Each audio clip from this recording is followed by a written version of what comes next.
دوسری بات یہ ہے، ابھی ذرا خاموش ہو جاؤ بابا کی جان، اس کے ساتھ عوام ہے اور نہ اس کے یہ حرکات و سکنات جو ملک میں اس کی وجہ سے روا رکھے گئے ہیں، کبھی اس سے خدا راضی ہوگا نہ کبھی خلق خدا راضی ہوگی۔ یہ جو جبر ظلم اس آدمی کے لیے ہوا ہے، یہ اس جہان میں بھی گنہگار ہے، اس جہان میں بھی انہوں نے ایک ایک فعل کی جو ہے وہ وضاحت دینی ہے اور سزا بھگتنی ہے، اور انشاءاللہ اس جہان میں بھی جب تک پاکستانی اس دور کو یاد رکھیں گے تو نواز شریف جو ہے وہ یاد رکھا جائے گا کہ صرف اس ایک شخص کو امپوز کرنے کے لیے 20 ماہ جو ہے پاکستان میں چنگیزیت، جبر اور ظلم کا وہ بازار گرم کیا گیا کہ شیطانیت جو ہے وہ بھی شاید شرما گئی ہو۔ پاکستان تحریک انصاف کے سینکڑوں کی حساب سے ملک بھر میں as a matter of policy election commission کے مقرر کردہ ریٹرننگ آفیسر نے کاغذات نامزدگی جو ہیں وہ مسترد کیے ہیں، اور کوئی ایک بھی کاغذات نامزدگی جو ہیں وہ کسی آئینی قانونی جواز کی بنیاد پہ ریجیکٹ نہیں ہوئے ہیں۔ مذاق خیز الزامات ہیں، فلاں پہ پرچہ ہوا ہے، پرچے ہونے پہ آج تک کب کس کے کاغذات نامزدگی مسترد ہوئے ہیں، اور پرچے تو پورے پاکستان تحریک انصاف پہ ہیں، تو لہٰذا پھر میرے خلاف کاغذات نامزدگی مسترد کرتے ہوئے ریٹرننگ افسر کو پشاور میں میرے 6 ہم ناموں کے بجلی کے بل تمائے گئے کہ جی یہ بجلی کے بل جو ہیں ادا نہیں کیے گئے ہیں، اور ریٹرننگ افسر بھی تیار تھا کہ بس آپ صرف میرے دفتر تک پہنچا دیں۔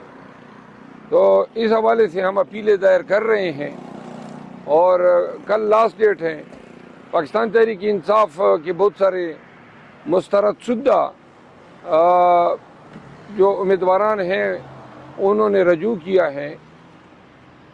دوسری طرف آپ دیکھ رہے ہیں ملک میں ہر جگہ سے کوئی بھی اچھی خبر نہیں آ رہی ہے، پکڑ دکڑ اغوا، اور الیکشن کمیشن کی طرف سے شیڈول آنے کے باوجود اور سپریم کورٹ کے کنٹمپٹ کے میٹر میں آرڈرز کے باوجود بھی کسی کے سر پہ جوں تک نہیں رینگی ہے۔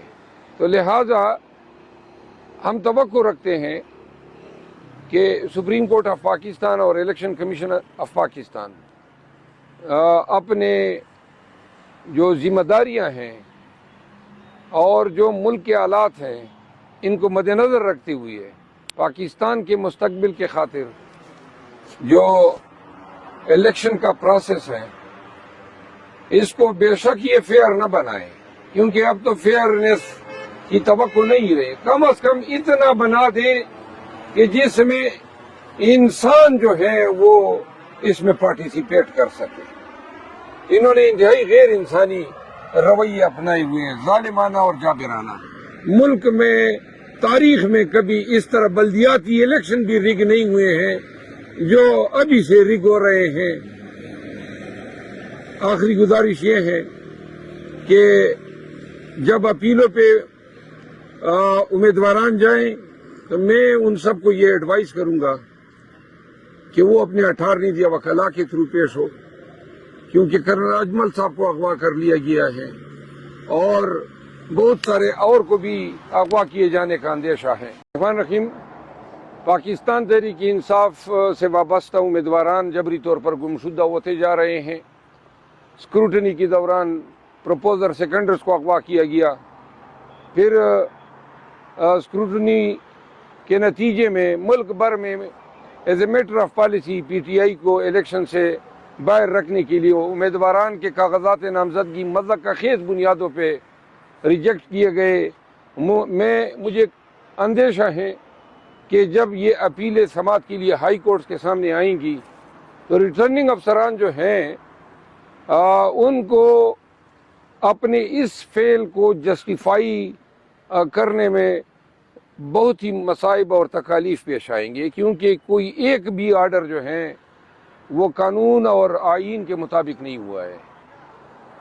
ہم اپیلیں دائر کر رہے ہیں، اسی ضمن میں آج آئے تھے، پشاور میں بھی ہم کل آخری دن ہے، وہاں پہ بھی دائر کر رہے ہیں. جہاں جہاں سے پی ٹی آئی کے ان امیدواران نے جن کے کاغذات نامزدگی مسترد ہوئے ہیں رجوع کیا ہے، ان کے لیے ہماری ٹیم جو ہے لگی ہوئی ہے. آخری بات یہ ہے کہ تمام کو میں یہ ایڈوائز کروں گا کہ اپیلوں کے دوران امیدواران نہ جائیں، کیونکہ ابھی تک ہم سب غیر محفوظ ہیں، اور خصوصاً عدالتی حیاتوں میں انتہائی غیر محفوظ ہیں. اب طریقہ یہ ڈھونڈ لیا ہے کہ جہاں ریٹرننگ آفیسر یا عدالتوں میں ہم جائیں گے تو وہاں پہ پہنچنے سے پہلے ہی امیدواران کو اغوا کیا جاتا ہے. ٹیکسلا سے ہمارے کرنل اجمل صاحب کو اٹھایا گیا ہے، اور واقعات جو ہیں وہ نہ تھمنے والے ہیں. جی، آپ کے اپنے بھی کاغذات مسترد ہوئے ہیں، تو اس کو کیسے دیکھ رہے ہیں؟ آپ دبئی سے واپس آئے ہیں، منظر پر کہا جا رہا ہے جب سے آپ گرفتار ہو کے واپس آئے ہیں تب سے آپ منظر سے غائب ہیں، پیچھے پیچھے ہیں، اس سے کیا کہیں؟ نہیں، میں تو جب گرفتار ہونے کے بعد واپس آیا تو 3-4 دن تو مجھے ٹمپریچر رہا، آپ کو علم ہوگا. اور اس دوران جو ہے ہم نے سندھ میں اور پنجاب میں کنونشن کے حوالے سے اپنا ہوم ورک کیا. اسی دوران یہ کاغذات نامزدگی اور یہ اسکروٹنی کے پروسیس میں بھی ہم نے حصہ لیا. پھر 3 دن چھٹیاں تھیں تو میں فیملی کو ملنے کے لیے دبئی چلا گیا، کیونکہ کافی عرصہ ہوا تھا بچوں سے ملاقات نہیں ہوئی تھی. تو وہاں پہ ہم نے کنونشن شروع کر دیے. 3 کنونشن دبئی میں کیے، 2 ابوظہبی میں کیے، اور آخری ہم شارجہ میں کنونشن کیے رات کو. مجھ سے پوچھا کہ بھائی عمر ایوب خان نے بھی کہا ہے کہ یہ ہم نہ کریں ڈیمانسٹریشن، تو میں نے بھی یہی رائے دی کہ بہتر ہے کہ آپ نہ کریں. یہ جو لوگ فوج سے ہماری لڑانے کی بات کر رہے ہیں نا اور کوششیں کر رہے ہیں، ان کو میں پھر دعوت دوں گا کہ پاکستان آ کے ہمیں لڑائیں. بہت لڑ لیا، بہت نقصان ہو گیا، ملک کا بھی ہوا، ہمارا بھی ہوا، فوج کا بھی ہوا. لہٰذا اب مزید ہم اس کے نہ متحمل ہو سکتے ہیں نہ وہ متحمل ہو سکتے ہیں. یہ لڑائی جو ہے سیاسی رہنی چاہیے. یہ لڑائی ہماری اداروں کے ساتھ ہو ہی نہیں سکتی ہے، بالخصوص فوج کے ساتھ. خان نے کہا ہے میری فوج ہے، ہماری فوج ہے. شہداء کے بارے میں بار بار انہوں نے اور ہم نے اپنے جلسوں میں یہ نعرے لگائے ہیں. ہم چاہتے ہیں کہ عوام پاکستان قطعاً ذہن میں یہ نہ رکھیں کہ ہمارے ساتھ جو رکھا گیا کوئی رویہ ہے، اس کے گناہگار وہ شہداء کپتان ہیں، وہ جوان ہیں، وہ کرنیل ہیں، وہ میجر ہیں جن کے جنازے آئے اور ان کے بچے آج بھی یتیم ہیں. بے شک، لیکن یہ 6 لاکھ فوج کا کام نہیں ہے. ہم اپنی فوج سے محبت کرتے ہیں، یہ ہمارے سرحدوں کی محافظ ہیں. اور یہ وہ لوگ ہیں جو میرے خلاف ٹویٹر پہ ٹرینڈ کر رہے ہیں، وہ یہ پھر چاہتے ہیں کہ پی ٹی آئی کے سوشل میڈیا کو جو ہے ٹرینڈ بنائے. کیا فائدہ ہوتا؟ آرمی چیف وہاں پہ آیا اور اب پی ٹی آئی کے لوگ آ کے جھنڈے نکال کے کہتے، نعرے لگاتے، پروٹیسٹ کرتے. تو اس سے دنیا میں یہ پیغام جاتا کہ بھائی مملکت خداداد پاکستان میں عوام جو ہیں وہ اپنے آرمی چیف کو ریڈیکیول کر رہے ہیں، ہمارے گلے ہیں، ہم وکٹم ہیں، ہمارے ساتھ ظلم ہو رہا ہے. ہم بار بار جو ہیں سب کو استدعا کر چکے ہیں کہ بھائی آپ کے فرائض ہیں، آپ کی ذمہ داریاں ہیں. لیکن ہم پھر بھی، اور خان صاحب جو ہیں، ان تمام نامساعد حالات کے باوجود ہم کوئی کنفرنٹیشن کی پالیسی کو نہ اپنائیں گے اور نہ اپنایا. ایک سوال کریں. کیا آپ کو لگ رہا ہے کہ نواز شریف کو وزیر اعظم بننے سے کوئی نہیں روک سکتا جو آج کل کی صورتحال ہے؟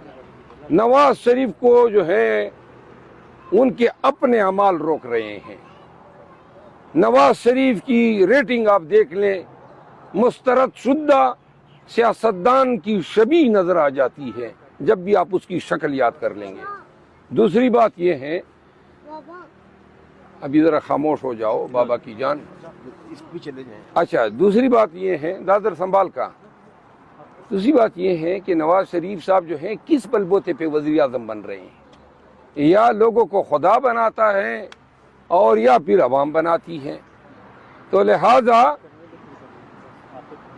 لہذا نہ اس کے ساتھ عوام ہے اور نہ اس کے یہ حرکات و سکنات جو ملک میں اس کی وجہ سے روا رکھے گئے ہیں، کبھی اس سے خدا راضی ہوگا نہ کبھی خلق خدا راضی ہوگی۔